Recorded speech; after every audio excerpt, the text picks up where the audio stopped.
আছিলে আমাৰ অত্যন্ত বেয়া অৱস্থাত আছিলে কিয়নো বোকা পানীৰ ভৰা এটা ৰাস্তা আছিলে আৰু পানী হৈছিলে সেই ৰাস্তাটো আমাৰ প্ৰফুল্ল দাসৰ ঘৰৰ পৰা আৰু প্ৰফুল্ল কলিতাৰ ঘৰৰ পৰা আমাৰ মুনীন্দ্ৰ দাসৰ ঘৰলৈ এই ৰাস্তাটো বিধায়ক পুঁজিৰ পৰা দিয়া হয় আৰু আজি সেই ৰাস্তাটোৰ শুভ উদ্বোধন কৰা হয় আৰু ইয়াৰ লগে লগে ব্লক পৰাৰো ব্যৱস্থা কৰা হৈছে এই 2 দিনৰ ভিতৰতে এই ৰাস্তাটো ব্লক কৰা যাব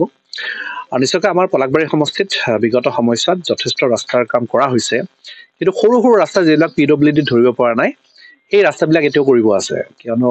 আমাৰ জেনেৰেলি PWDৰ আণ্ডাৰত আমি টকাখিনি আমি পাওঁ গভৰ্ণমেণ্টৰ ফালৰ পৰা আৰু এইটো কাৰণে PWDৰ অধীনত থকা প্ৰায়খিনি ৰাস্তা আমাৰ 85% ৰাস্তা ইতিমধ্যে পলাকবাৰী সমষ্টিত হৈছে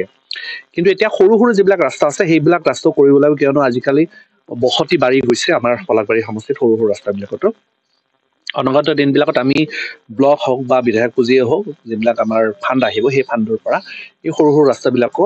মই ছাৰ্ভে এটা কৰিব দিছোঁ সেই সৰু সৰু ৰাস্তাবিলাকো বনাই দিয়াৰ এটা ব্যৱস্থা কৰা হৈছে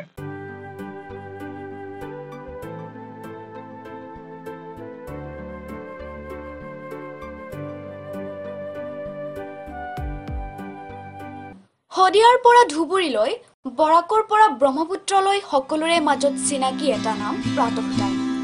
থলুৱা ভাষা কৃষ্টি আৰু সত্য বাতৰিৰ আধাৰত প্ৰতিষ্ঠিত খবৰ প্ৰাতঃ টাইমৰ প্ৰতিটো বা বাতৰি পুংখানুপুংখভাৱে চাবলৈ Facebook YouTube website Twitter Instagram আৰু ব্লগাৰ পেজত লাইক আৰু ফ'ল' কৰক